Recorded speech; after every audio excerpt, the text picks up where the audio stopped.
This week's Dvar Torah is Parshat Bechukosai, brought to you by Be There Israel and Or Chadash. This week's Parsha begins, Im Bechukosai telechu. If you walk in my decrees. So we're told that there are three different divisions that we can make of the mitzvot. There are those mitzvot that are logical, that even if the Torah would not have been given, man could have figured them out. For example, don't murder, don't steal. They're logical. They make sense. Not that everyone lives by them, but it's logical that societies would figure out that these are good statutes. Then there are those mitzvot that they're logical, but they're not as obvious. In other words, once you learn the mitzvah and the reasons for it, though we never can be sure what the real reasons are, we use our intellect to the best that we can to try to understand. But once we learn about the mitzvahs, oh, that makes sense. An example is, we'll just take Shabbat. It's not clear that man on their own would have come up with Shabbat. But once you present the idea of a day of rest and all of the benefits that come along with the day of rest, then it's like, okay, that makes sense. In other words, let's say we observe Shabbat because it's a mitzvah. But let's say in a communist country that is atheist, they came up with a day of rest for the workers because they realize that it makes sense. It's a logical thing. It's reasonable. So there are many, many mitzvot that fall into this category. Like I said, they're not obviously that man would mandate them, but once we learn about them, it's, oh, makes sense. Then there's a third category, which is called a chok, which is the word that our parsha uses. A chok is a mitzvah that's inherently paradoxical and sometimes borders on being illogical, or could be construed as being illogical. And we're told that we have many, many mitzvot, let me add another thing, or that we simply don't know the reasons for it. That we can come up with all kinds of reasons, but we have a tradition that this is a chok. I'll give one example, kashrut, the laws of keeping kosher. Many, many books have been written about it, all of the advantages of keeping kosher from 100 different viewpoints, 100 different perspectives. And yet, we have a tradition that we don't really know let's say, God's reason that we should keep kosher. So we have a whole number of mitzvot that are like this. Now this week's parsha, in good measure, goes through Jewish history. And it says, if you walk in my ways, you'll have all of these blessings. But if you don't walk in my ways, then a string of actually 49 curses. In last week's parsha, we were talking about the significance of 49. And here this follows, that 49 curses. And it goes to a good part of Jewish history, as does the parsha Ki Tavo, which is exactly double the curses, 98. 49 times 2, 98 curses. So what's interesting here is to make the connection, why is an overview of Jewish history and what will happen to the Jewish people if we don't follow God's decrees, come in the parsha that's called Bechukosai, my decrees. So what we can understand from this is a very simple but profound point, is that Jewish history is a chok. Jewish history does not fit into any other pattern or precedence in world history.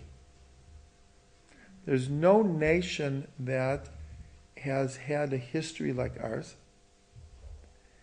and survived and returned to their homeland after 2,000 years and is thriving and is becoming a world leader in so many different areas.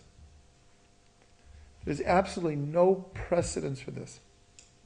Jewish history breaks all of the rules.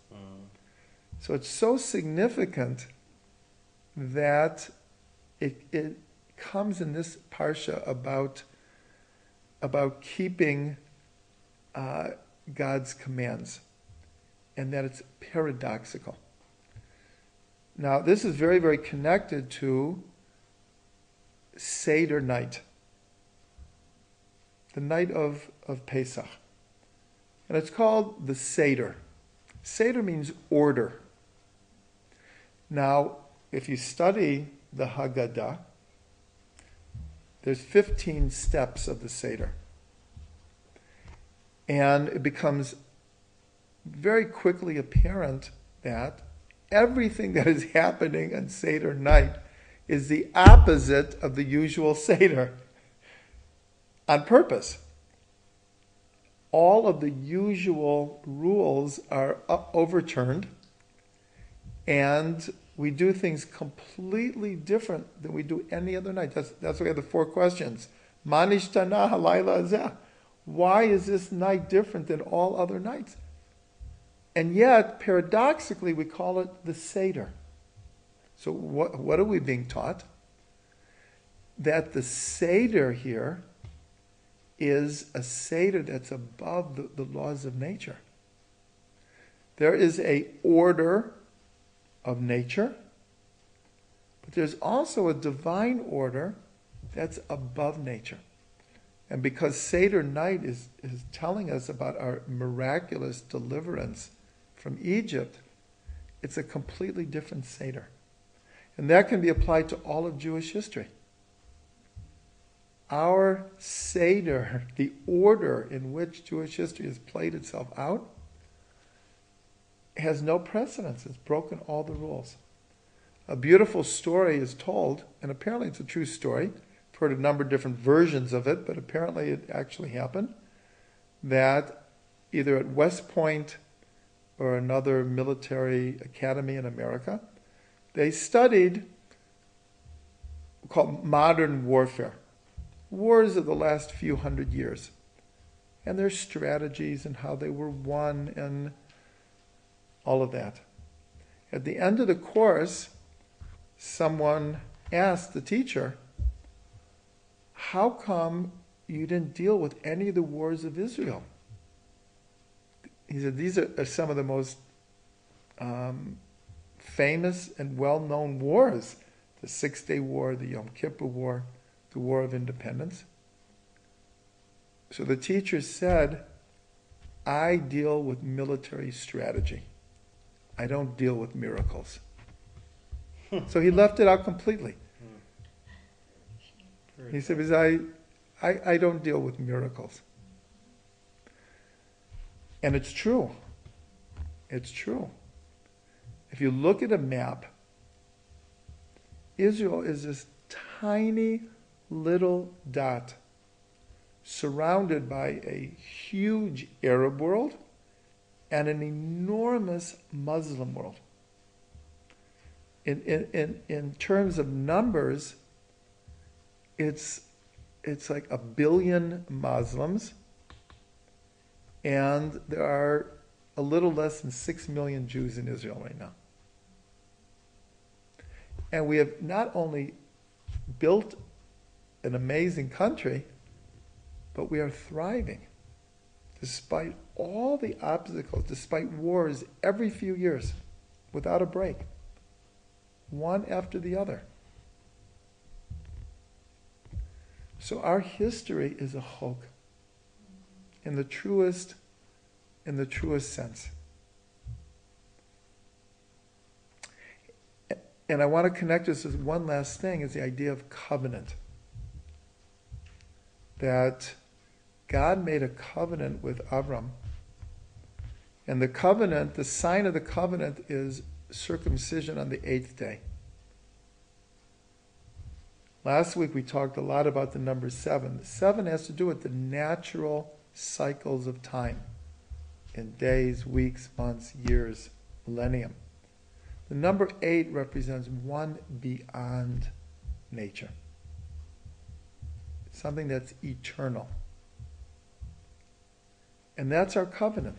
Our covenant is on the level of 8, not 7. So we should have the blessing that we see the fulfillment of the covenant that God made with Avram, and that the miracles of the past that have allowed us to make it to this day, that the miracles in the future will be so much greater, and we will live to see a fixed, redeemed, peaceful world.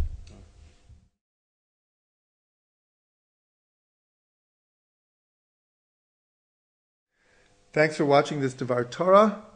If you like what you heard, which I hope you did, please come to our YouTube station, our website, our Facebook, our blog, our Twitter, and take advantage of a plethora of Torah, of audio classes, videos, poetry, stories, music, word and gematria search.